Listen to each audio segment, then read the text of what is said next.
Hello and welcome. I am Dr. Lara May, a clinical pharmacist specializing in functional medicine, as well as a certified yoga teacher and Reiki master.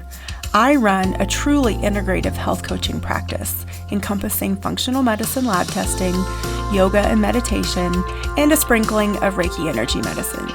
Join me here on Light Body Radio to break through your health plateau and come into alignment with your natural vitality.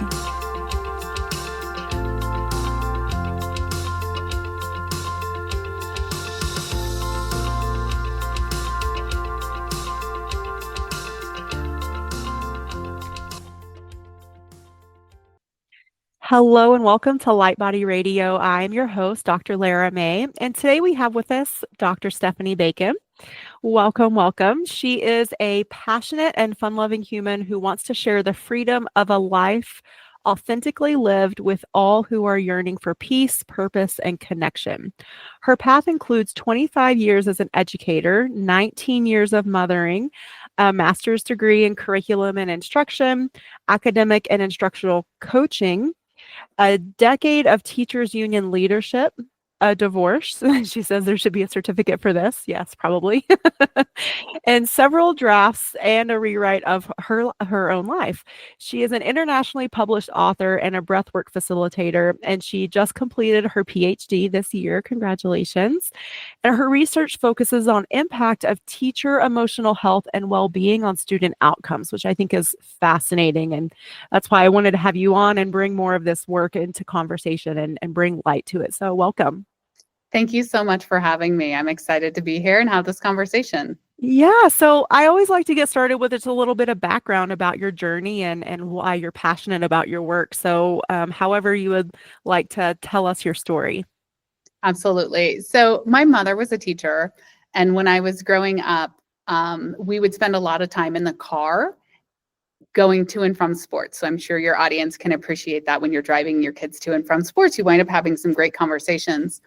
And a lot of our conversations were about the purpose of education as like an empowerment tool. And both of my parents were really politically active and always kind of rooting for the underdog. How can we give people who don't have as much as we did, being kind of a middle-class family, how do we give them the tools so that they can enjoy the things we were enjoying? And education is something we talked a lot about. And we also talked a lot about good teaching. And so, of course, I was a student, and I'd be talking to my mom about teachers that were really impactful for me, and I'd be talking about teachers where I was really struggling to connect or I didn't want to go to their class. And so ultimately, that influenced my decision to become a teacher. And when I became a teacher, I thought so deeply about those conversations and about the times when I felt disconnected from my teachers, and then the times when I felt connected, and what created those connections. Because of course, I was a child who was like very supported in education. Both my parents had gone to college, but I was also thinking about kids who didn't have that experience and that support at home. And so I became absolutely fascinated by really two things. Like, what is great teaching? And because it's so hard to do great teaching, I also got really interested in teacher experiences. What I noticed in like the first 10 years of my teaching career is that, gosh, I would work all hours of the day, and I would work usually from 7 to 5, a couple hours before school, a couple of hours after school, leave early on Friday, exhausted. And I was making so many decisions. And so initially, when I went back to get my doctorate, I looked at what impacts teachers' decisions, because the decisions a teacher makes have tremendous impact on their students. And I knew that from studying good teaching and from my own personal experience.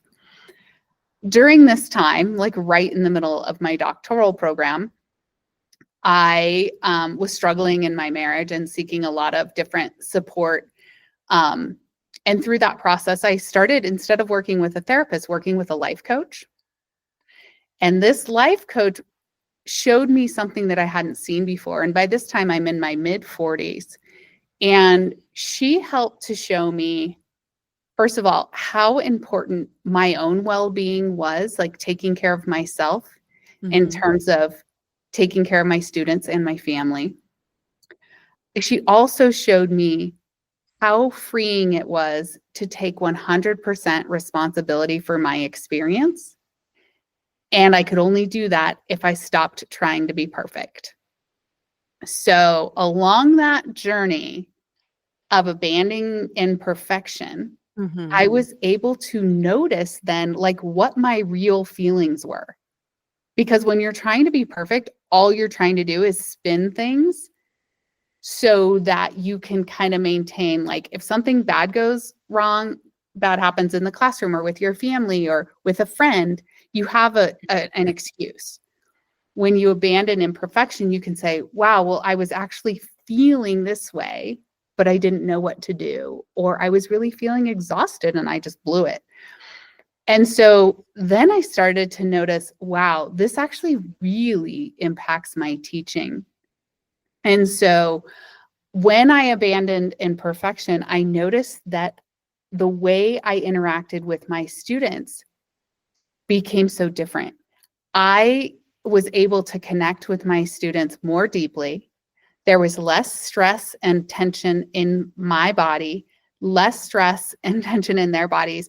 I just had students tell me today, "You are the most chill teacher I've ever had." And I said, "Well, do you think we're wasting our time or we're not doing enough?" They're like, "We do so much in class. We're always doing things, but you just are chill." I think what they're saying is I'm pretty relaxed, but I was only able to become relaxed when I got really familiar with my emotions, took responsibility for how I was feeling, decided, heck no, I'm not perfect. I'm not close to perfect. I'm not even going to try, and I'm not going to hide it when I mess up. And so I switched my research and found a body of research that started in 2009, but then got abandoned a little bit because we started to focus on student achievement and student test scores. We actually Mm. started that focus in 2000 under the Bush administration. And then under the Obama administration, the kind of funding structure changed, but test accountability became still even more important. And so Mm. the research shifted away. But this body of research, it's entitled The Pro-Social Classroom by Patricia Jennings and Dr. Greenberg. And this body of research shows how much a teacher's social and emotional skills impact student academic learning, and also student social and emotional learning has been like the recent add-on. So after the pandemic, we research around social and emotional well-being got more attention again. And so you see that schools are implementing curriculums for students on social and emotional well-being, which is fantastic. This is wonderful. But as a teacher, I knew all along they're not training the teachers in social and emotional skills. Mhm. So teachers are being asked to teach lessons that they don't understand how they work. They haven't experienced what they're talking about, telling the kids Right. to do. And there's been this assumption that teachers will learn along with the students. And the Hmm. research says that they do a little bit. And the research also says they learn a heck of a lot more when the teachers practice it themselves and when they're kind of teaching it not in like a single lesson, but like all day long. Right.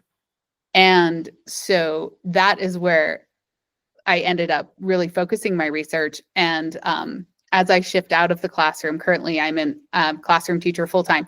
As I shift out of the classroom, I just want to bridge that gap. Let's get the teachers really to become experts. There's legislation dating back into the early 2000s that required teachers to get certified in whatever content area they were going to teach. And it was called highly qualified teacher. So Mhm. you had to kind of prove, if I'm teaching anything, I believe above third or fourth grade, let's say I'm teaching fifth grade history, I knew to have taken enough classes in history to be teaching it. Mhm. it was especially true for middle school and high school that you had to definitely prove that you had enough coursework. So here we are teaching another incredibly valuable content, social emotional learning, which is linked in many studies over and over again to life success. But the people being asked to teach it are certainly not experts. And there's no effort currently to make them experts. Mhm. So Or my to help support them through, or you help know. support them. Yeah, Yeah, yeah. absolutely. So that's my goal moving forward. I love that, and I love how you unfolded and connected all of those things for us. What I want to go back to for a minute is, you talked about like when you decided to release your own attachment and patterns and perfectionism, and how that really helps you get in touch with your emotions and what you were feeling. I think that's so true for so many of us, regardless of what career field we're in. Like when you're in perfectionism, you're so focused on whatever achieving that perfection looks like for you, that you really don't allow yourself to feel feelings fully, and any uncomfortable emotion just get wants to get put down or buried or distracted from, right? And so I think that's so powerful, to really allow ourselves to be in the place for a minute without judgment. I think that's the other thing too is, and it's culturally shifting over time, but just like it's okay to be sad or uncomfortable or disappointed with ourselves, because if we allow ourselves to be there, even if it's just for an hour or whatever, to reflect, then we, I think, understand it deeper, and then we can move on with having learned something versus just like ignoring and pushing and pushing and pushing, you know. I so yeah, You chime in bring up any. Yeah, you bring up such an important point. When we go into perfectionist protection, we prevent ourselves from learning. Mhm. Because when we are taking, there's something we want to, an emotion we want to push down, or maybe we want to blame the experience on an external situation, we can't learn from it. And I think that's really important as humans. When any time we work with other humans, we can kind of spread that by, you know, let's say you're late for something because you really just didn't stop working in time to get there on time. And so instead of saying that to your friend who you're meeting and you're late, you say, "Oh my gosh, I was just, I had to do this at work. Somebody called and interrupted me." You can't learn that you need to stop working early, or maybe can't learn that you need to set an alarm on your calendar to not let this happen again, because you've blamed it on something else. And there was actually a really interesting podcast with Martha Beck lately about how much we actually lie, little tiny lies, in order to maintain an era of perfectionism, and Mhm. how it prevents us from learning. Oh, for And sure. Yeah, I love that. That's yeah, fascinating. it also prevents us from repair. Like anytime, true repair would be, "I'm sorry that you had to wait for me. That shows that maybe I didn't value your time. And actually, I really do. So I'm going to put something in my calendar so this doesn't happen again." Yeah, yeah, I'm a person that lives with ADHD, and being a kid of the 80s and being female, going a long time without that diagnosis, and so like learning coping tools on my own has been an interesting journey, but that chronic lateness because of the time blindness that can come with that is still something I struggle with. But you're right, like once it's that awareness and the taking the self-responsibility, that's so empowering, because now when I am like planning, or I know like there's certain time constraints, I really have to say, okay, like you have to be able to stop doing whatever you're doing and move on at this time to show up as a responsible human for this next thing, whether that's work or a social event or, showing up for my partner for something, supportive in that way. There's so many things. So, Absolutely. And the other gift of, letting go of imperfection is when we're in that perfectionist part of ourselves, we can't often admit that we just don't know. mhm. So, in particularly, I would say in teaching, but also I'm guessing many of your audience are parents. And in parenting, a lot of times when we're working with young people, we're kind of in an authority role. And I know people will, we expect kids to expect us to know. So a lot of Mm, times we act like we know, and we really don't. sure. And so I think when we abandon imperfection, we actually allow ourselves to get closer to the people that we work with. Because when you say, I don't know, they step into their knowing. I've used this tool in both parenting and in the classroom. So in the classroom, a lot of times there'll be times in the year when the kids are really hard to manage. Right now is one before the holidays. They get really excited. And so I'll try a few things. Maybe we'll do slightly different activities where they don't have to kind of listen as much. They're hands on. And sometimes it still doesn't work. And I'm like, what would happen if said, I don't know what to do? And when I do that, if I tell the students, you know what? These behaviors are distracting for me. I'm feeling like the work is kind of like, can't even tell if we're learning. I tried this. I don't know if it's going to work. I don't know what will work. Can you give me some ideas? They're brilliant. They will come up with things that you wouldn't come up with. And then they will also hold themselves accountable. Mm, Same thing in parenting. I have two teenage boys, and they, for your audience, they have been the regular do all the things teenage boys do. And I think even as a parent more than a teacher, I've wanted to think that I know, but I had to slow down long enough to be like, actually, the reason I'm angry or upset at their behavior is because I don't know what to do about it. And I just want them to be safe.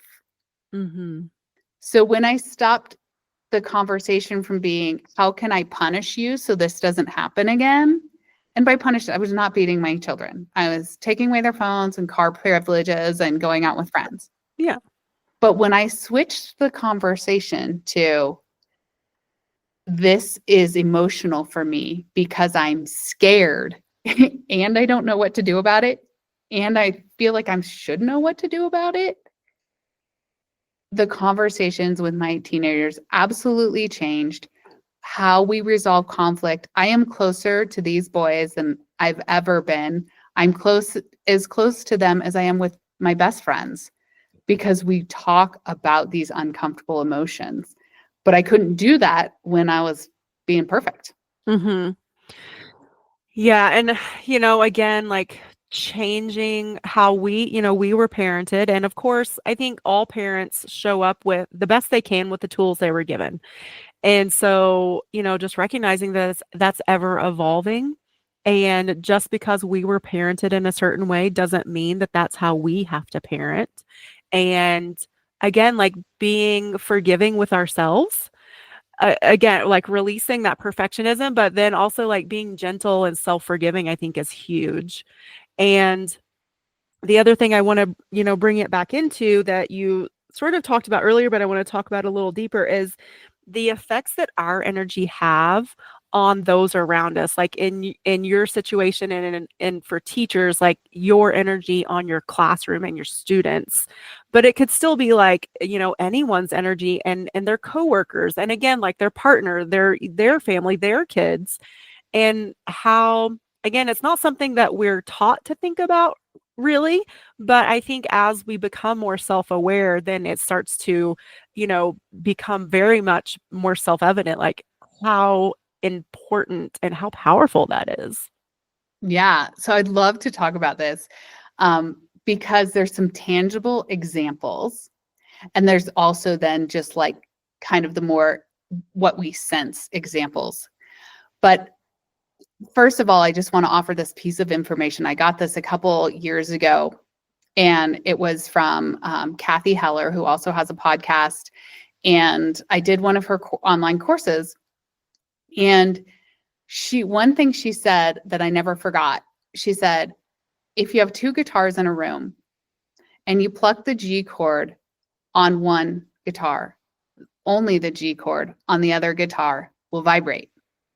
And that is how energy is moving through the room, right? It's resonance. Yes. Yeah, resonance. Yeah. Yeah. Okay, so this is true of people. When you come in, you can measure the energy of people. We have an energetic field that the scientists who study different things than I study can measure our frequency and the energy we're putting out. So when we come into a room as educators, we can put out a happy, relaxed energy, or we can put out, I'm stressed. And a lot of times in the classroom, there is an energy of something's going to go wrong or this isn't quite right.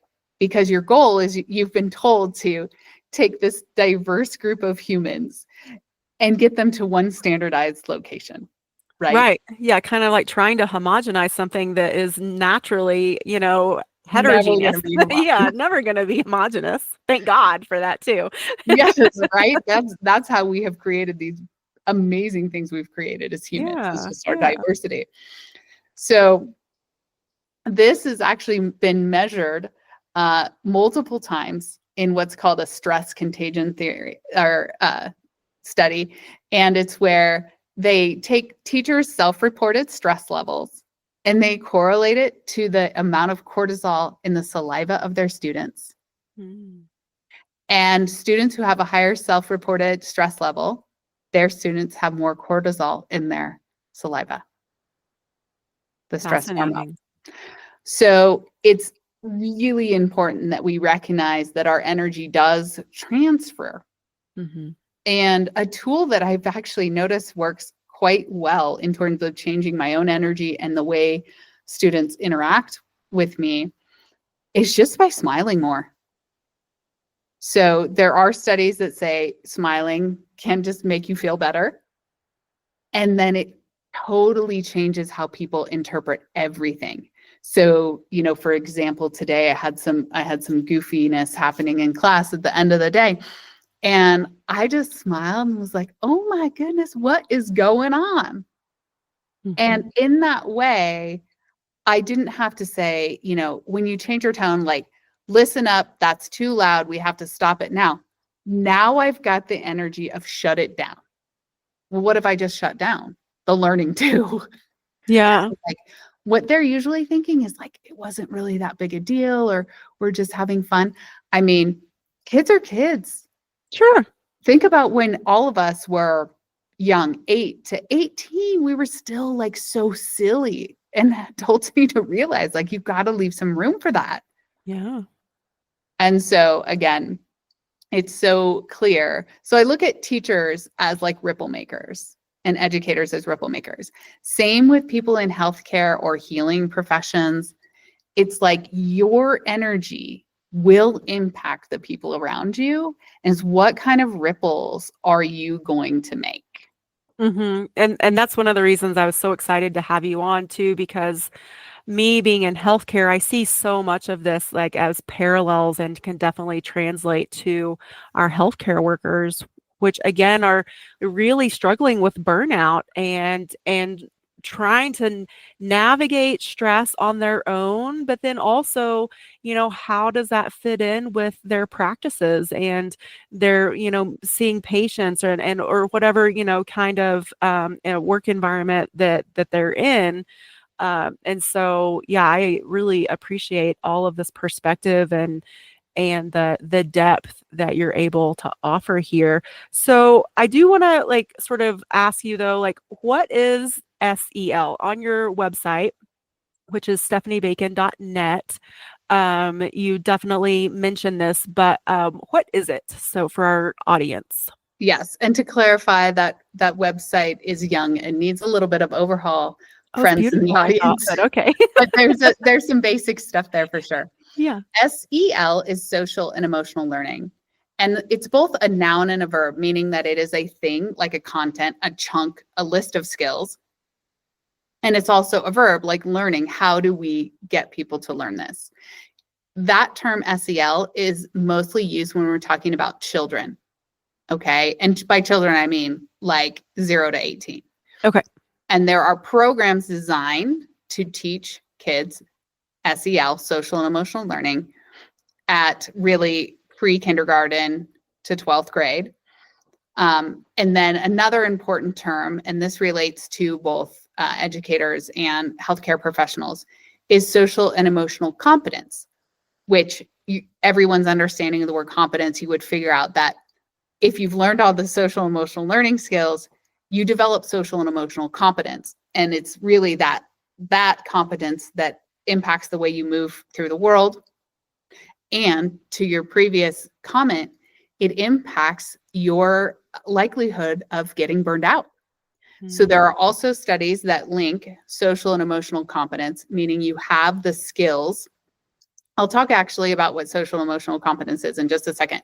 But there are studies that say if you're more socially and emotionally competent, you are less likely to burn out. Okay. And so I'm going to talk about social and emotional competence because it really is just what SEL would lead into. Okay. So social and emotional competence is really self-awareness, other awareness, decision impact awareness, and awareness of diversity, culture and diversity, having cultural sensitivity and an awareness that not everybody's like you. Right. And kind of knowing how to navigate that. Okay. So the self-awareness is what we talked about at the very beginning, where you actually know your true emotion, not that surface level reactive protective emotion. Mm-hmm. You know the deeper emotion that might be rooted in survival, like fear or anger, right? Mm-hmm. And so that self-awareness, usually once you get deeply self-aware, it leads to self-compassion. Self-compassion leads to compassion for others. When you're both more compassionate to yourself and more compassionate to others, a couple things happen. You start taking better care of yourself. You start recognizing that when you feel good, because you'd say, I'm going to be compassionate. I can't do all the things. I have to take care of myself because it helps me take care of others. And when others can't show up, and maybe cancel and take care of themselves or take a break or, miss a shift, you're more able to be like, oh, I got you. It's totally okay. And so it kind of becomes that self-awareness leads to other awareness, leads to self-compassion, leads to the freedom to be like, I'm not going to beat myself up if I don't go to the event because I need to lay on my couch and listen to music.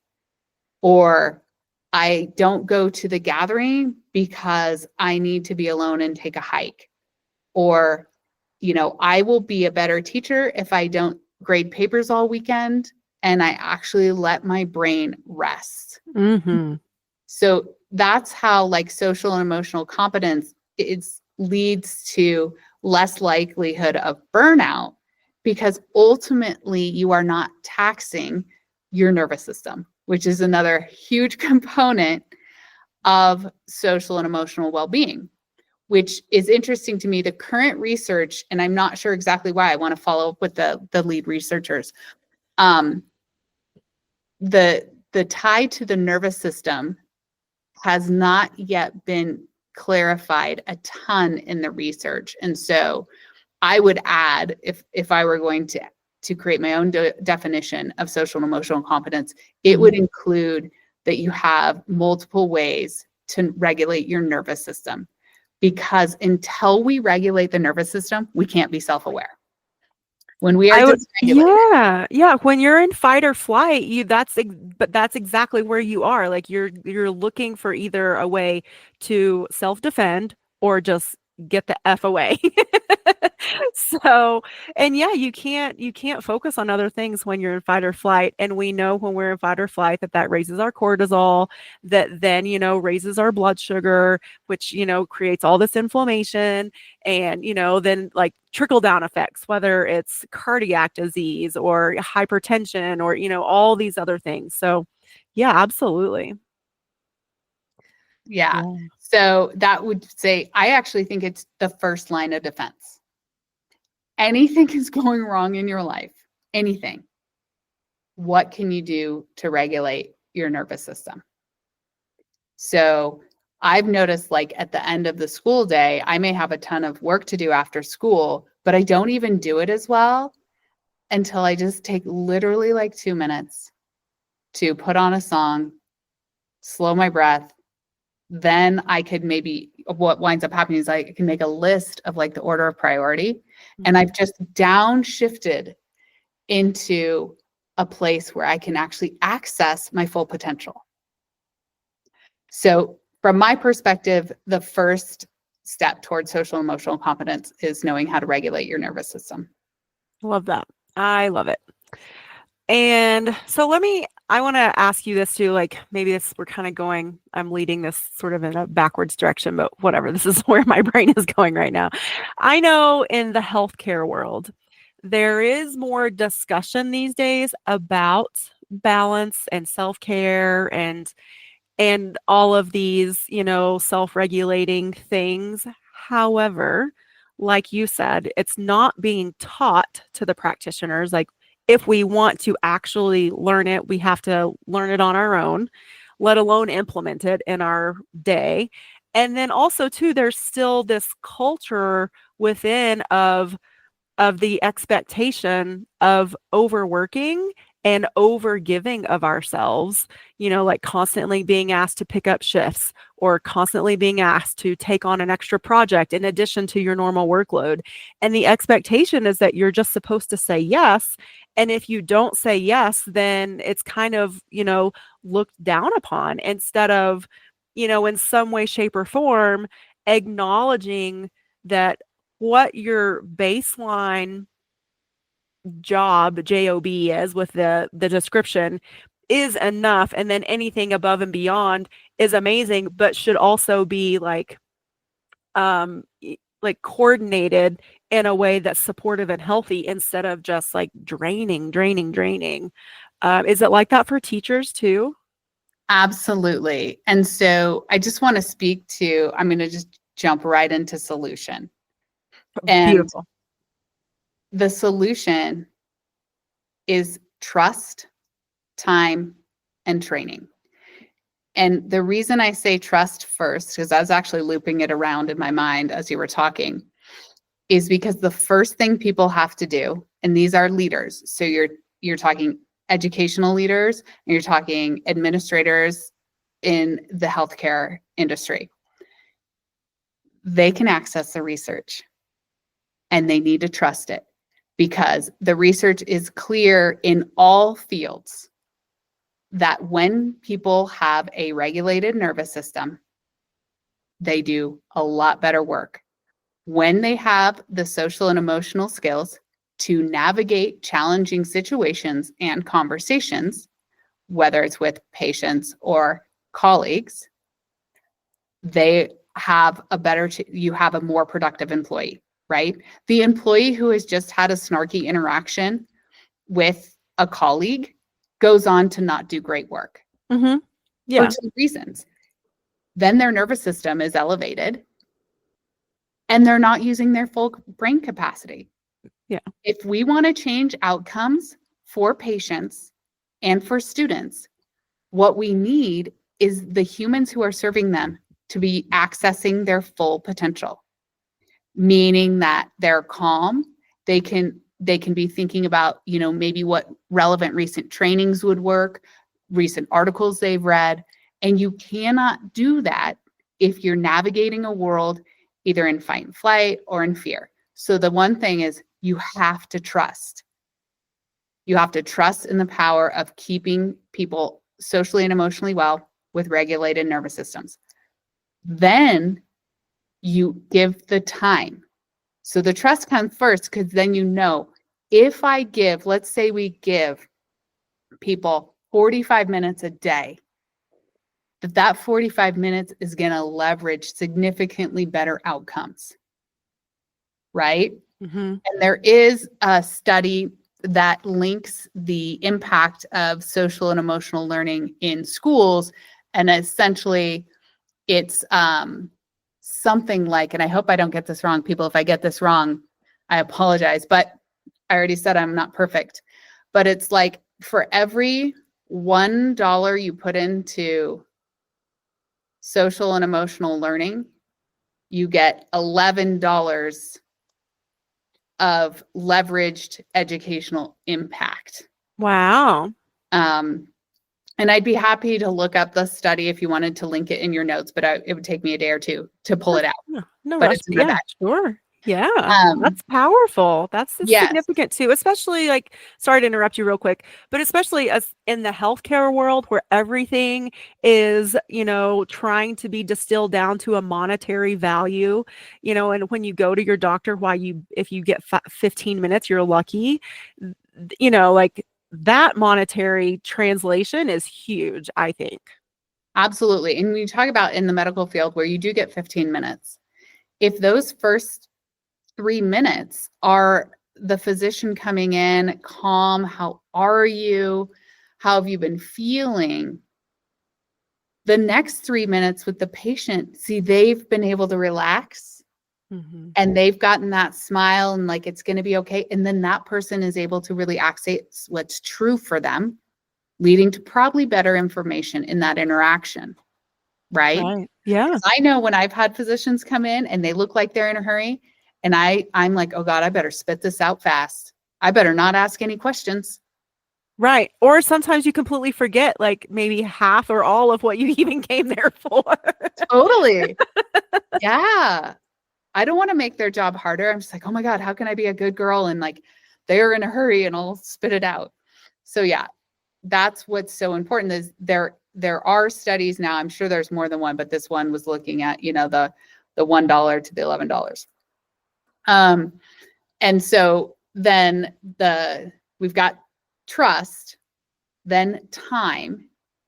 It has to be sacred. We are all, pulled in so many directions. So whatever works best for the structure of the institution, the employees, the teachers, or the medical care providers need to be like, this amount of time must be spent taking care of your nervous system, becoming self-aware. Here's a menu of practices. There is accountability. We're going to check in with you. How are you growing? How are you learning more about yourself? How did meditation work for you? Was yoga better for you? Was taking a walk? How did you feel after that 12-minute walk? Whatever it was. So that time has to be held sacred. And we see this done in other professions. I believe if you're a fireman, you're like, here are your workout hours, right? Because people are counting on those firemen being able to move their bodies in a certain way, right? Just like people are really counting on us to show up fully using our full brain potential, right?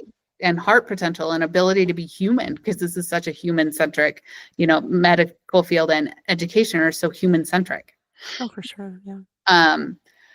And then training, this is just, it's a soft, social and emotional learning it's not something that can be learned in a slideshow. You have to experience it. And I'll tell you from personal experience, I've been told and read 100 million articles, not 100 million, but all the articles about meditation. Yeah. Stephanie, you should meditate. Meditation is good for you. Okay. I have the announcer. People, we are at school today, so there's announcements. All good. I can barely hear it on my end, so don't even worry about it. Okay. So anyway, I knew it was good for me, but until I did it enough, and I am not a perfect meditator, to feel the changes in my body, to also notice the personal insights that were so helpful to me when I would say journal sometimes after.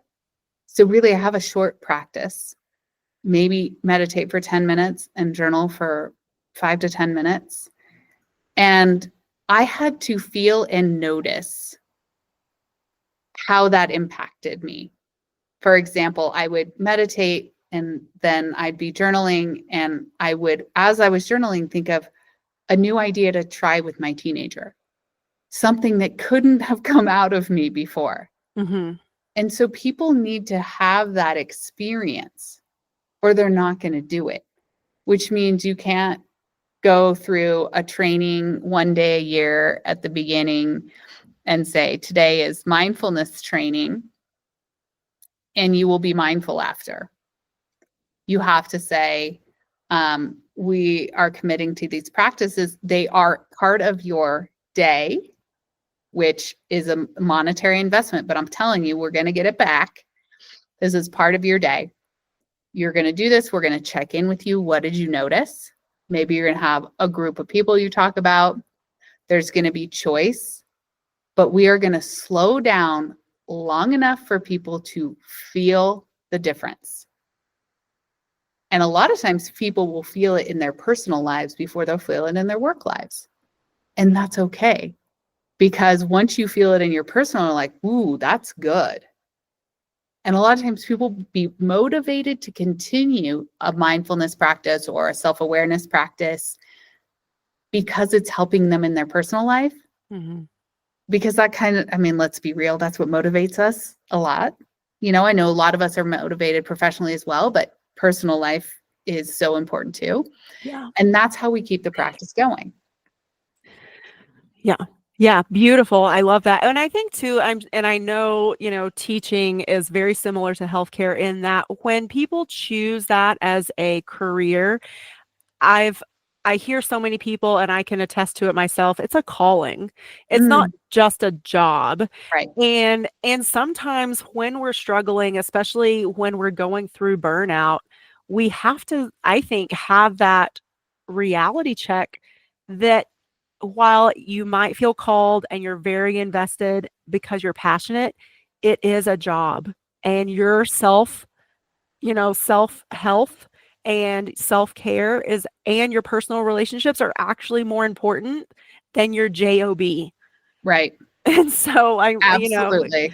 and that can be a hard one for a big shift, especially if you've just been focusing so hard on that professional trajectory for so long, and you've sacrificed so much of that personal time to the professional journey.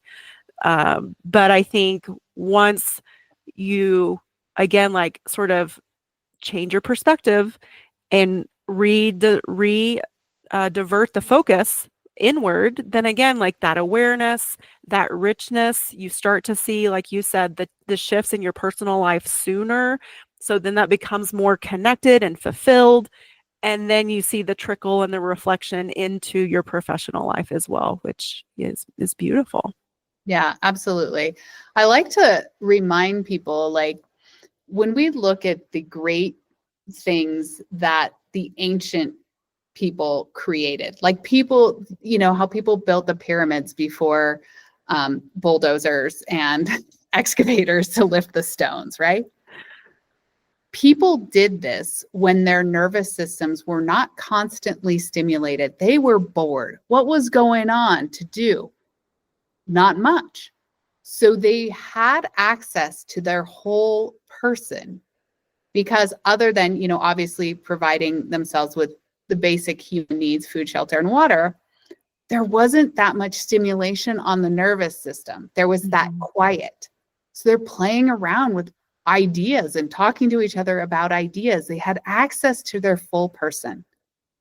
When we take care of our nervous systems, we can have access to our full human intelligence, which is more than our brain. It's our heart, it's our body.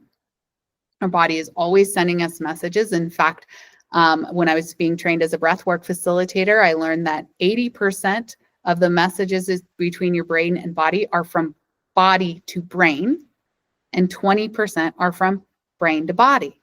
So we need to access our full intelligence, not just our mental, our cognitive intelligence. And we can really do that like the ancients did, like these people who had so much fewer tools and technology and still did just absolutely incredible creations. Right. So that's kind of why I advocate for taking care of the nervous system first.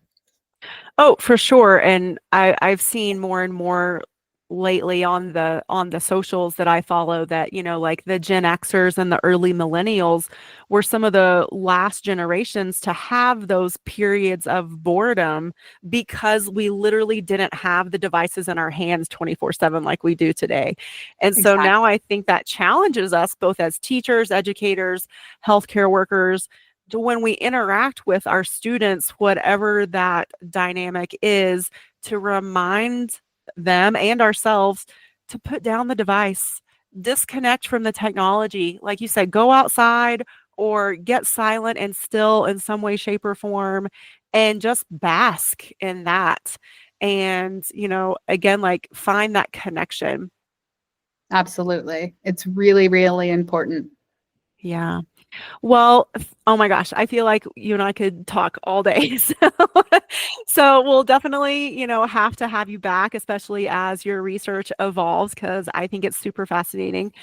Tell us where we can find you and how we can work with you. I know you do it. We didn't even talk about your breath work facilitation, which I would love to hear more about, but maybe we'll do that in a next episode. But tell us whatever you want us to know in terms of finding you and all that good stuff. I would just say I've been playing on TikTok. I'm Stephanie Bacon 7 on TikTok.